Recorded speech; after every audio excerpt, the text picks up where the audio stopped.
Hi friends, मैं आपका अपना legal advisor advocate Lakhan Singh. आज मैं आपके लिए लेकर आया हूँ एक नई जानकारी भरी वीडियो, जिसमें मैं बात करूँगा स्टे ऑर्डर के बारे में। स्टे ऑर्डर क्या है, स्टे ऑर्डर कब दिया जाता है और स्टे ऑर्डर से संबंधित क्या है कानून व नियम। एक जाना पहचाना शब्द है। जहाँ कहीं किसी अचल संपत्ति से जुड़े विवाद को लेकर बात होती है, वहाँ स्टे ऑर्डर शब्द भी बातचीत के दौरान इस्तेमाल किया जाता है। आज इस वीडियो के माध्यम से मैं आपको स्टे ऑर्डर क्या होता है और यह किस कानून के अंतर्गत दिया जाता है तथा इस ऑर्डर का पालन कैसे किया जाता है, यह सभी जानकारियाँ बताने जा रहा हूँ। स्टे ऑर्डर एक आम बोलचाल का शब्द है। कानूनी रूप से इसका नाम अस्थायी निषेधाज्ञा या फिर स्थगन आदेश है। यह न्यायालय का दिया हुआ है। ऐसा आदेश होता है जो किसी कार्रवाई को त्वरित रूप से रोक देता है और ऐसा आदेश एक अनिश्चित समय के लिए होता है। परंतु यदि न्यायाधीश द्वारा ऐसे आदेश को दिए जाते समय अनिश्चित समय का उल्लेख नहीं किया गया है, तब यह आदेश 6 माह के लिए होता है। कभी कभी अचल संपत्ति के विवाद में ऐसी परिस्थिति उत्पन्न हो जाती है जब किसी पक्षकार के हितों पर विपरीत प्रभाव पड़ रहा हो, तब न्यायालय मामले में हस्तक्षेप कर अस्थायी निषेधाज्ञा आदेश पारित कर देता है।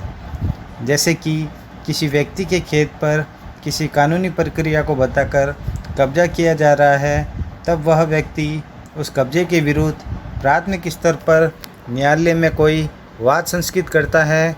ऐसे वाद को संस्कृत किए जाने के बाद यदि संबंधित पक्षकार खेत पर अवैध कब्जा करने आ खड़ा हुआ है, तब पीड़ित पक्षकार उच्चतर स्तर के न्यायालय में, जहां जिला न्यायालय और उच्च न्यायालय भी शामिल है, ऐसी अस्थायी निषेधाज्ञा के लिए परिवाद प्रस्तुत कर सकता है तथा न्यायालय से निवेदन कर सकता है कि उसके मामले में स्थगन आदेश पारित किया जाए।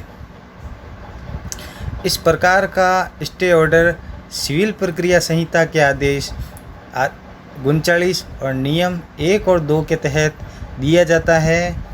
इस आदेश 39 के अंतर्गत इस बात का उल्लेख किया गया है कि यदि कोई पहले से चल रहे मुकदमे में या फिर नए लाए गए मुकदमे में ऐसी परिस्थिति उत्पन्न हो गई है, जिस व्यक्ति के पास कब्जा है उस व्यक्ति से कब्जा छीना जा रहा है, अवैध कब्जा प्राप्त किया जा रहा है या उसकी भूमि में घुसपैठ की जा रही है, तब वह व्यक्ति जिला न्यायालय और उच्च न्यायालय दोनों में ही इस प्रकार के स्टे ऑर्डर के लिए एप्लीकेशन लगा सकता है। न्यायालय इस एप्लीकेशन के प्राप्त होने पर मामले की गंभीरता को देखकर शीघ्र से शीघ्र सुनवाई करती है। यदि कोई मामला अत्यधिक गंभीर है तो उस पर जल्दी सुनवाई होती है, पर कोई मामला अधिक गंभीर नहीं है तब ऐसी सुनवाई में समय लगता है।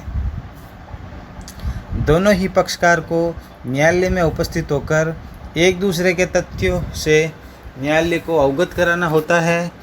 कभी कभी न्यायालय केवल पीड़ित पक्षकार को ही सुनती है और दूसरे पक्षकार को एक्स पार्टी कर देती है और इस प्रकार का एक्स पार्टी करके मामले में आदेश पारित कर दिया जाता है।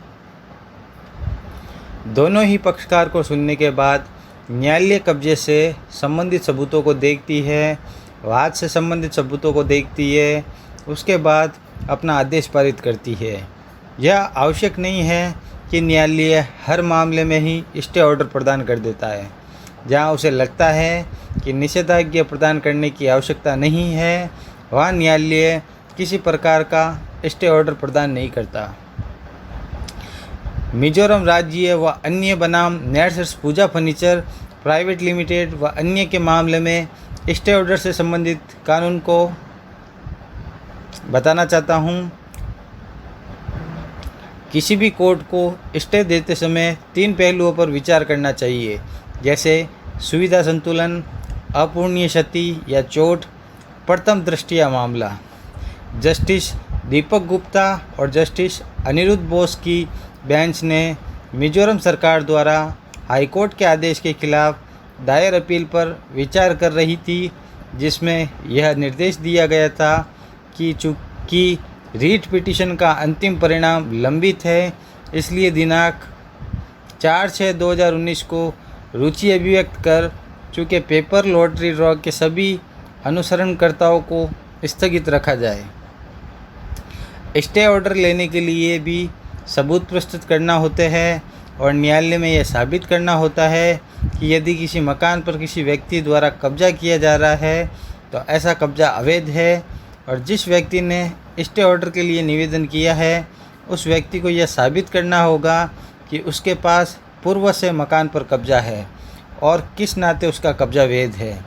जैसे कि किसी व्यक्ति के पास में कब्जा किसी भी प्रकार से हो सकता है, मालिक के तौर पर कब्जा हो सकता है, किराएदार के तौर पर कब्जा हो सकता है, देख रेख के नाते कब्जा हो सकता है, पावर ऑफ अटॉर्नी के वास्ते कब्जा हो सकता है। तब उसके कब्जेदार को यह साबित करना होता है कि उसका कब्जा किस नाते और कब से उस संपत्ति पर है।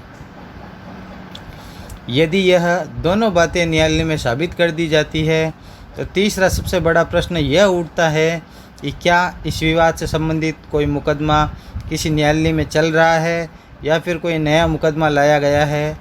इन दो ही परिस्थितियों में स्टे ऑर्डर पारित किया जाता है, जब कोई मुकदमा किसी न्यायालय में चल रहा हो या फिर कोई नया मुकदमा न्यायालय में लाया गया हो।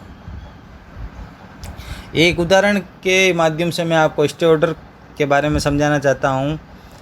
जैसे किसी मंदिर की ज़मीन पर किसी पुजारी का कब्जा है, पुजारी का कब्जा पिछले 75 वर्षों से है।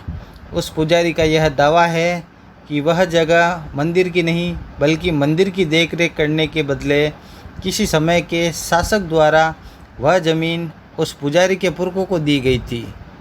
इस प्रकार से वह ज़मीन पुजारी के पुरखों का मेहनताना है जो उसे मंदिर की देखरेख करने के बदले में मिला है। अब यदि सरकार किसी कानून के माध्यम से मंदिर को अपने कब्जे में ले लेती है और उस जगह पर जिस जगह पर मंदिर के पुजारी का कब्जा है यह दावा करती है कि जगह भी मंदिर की है, इसलिए हम जगह पर कब्जा भी लेंगे और अपने अधिकारियों को भेजकर मंदिर की उस जगह पर भी कब्जा लेने के लिए खड़ा कर देती है।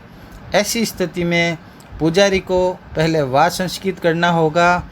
यह वाद पुजारी अपने कब्जे और अपने हक के लिए प्रस्तुत करेगा। इस वाद को प्रस्तुत करने के बाद वह न्यायालय से स्टे ऑर्डर प्राप्त कर सकता है। स्टे ऑर्डर किसी भी ऐसे मामले में प्रस्तुत नहीं किया जा सकता है जो केवल स्टे ऑर्डर के लिए ही प्रस्तुत किया गया है। न्यायालय में जो मुकदमे चल रहे होते हैं उनके भीतर स्टे ऑर्डर प्रदान किया जाता है। स्टे ऑर्डर का पालन न्यायालय जब किसी मामले में स्टे ऑर्डर देता है तब इस प्रकार के ऑर्डर का पालन करना पक्षकारों पर बाध्यकारी हो जाता है। किसी भी स्थिति में ऐसे ऑर्डर का पालन करना ही होता है। न्यायालय ने यदि किसी मामले में स्टे ऑर्डर दिया है कि भूमि की स्थिति ज्यों की त्यों रहने दी जाए, तब भी उसके आदेश का पालन नहीं किया जा रहा है और घुसपैठ की जा रही है, बदलाव किया जा रहा है, तब सिविल प्रक्रिया संहिता आदेश 39 नियम 1(1) के अंतर्गत न्यायालय आदेश का पालन नहीं करने वाले पक्षकार की संपत्ति को कुर्क भी कर सकता है तथा उसकी संपत्ति को बेचकर पीड़ित पक्षकार को हुई नुकसान की भरपाई भी करवा सकता है तथा 3 महीने का सिविल कारागार भी दे सकता है।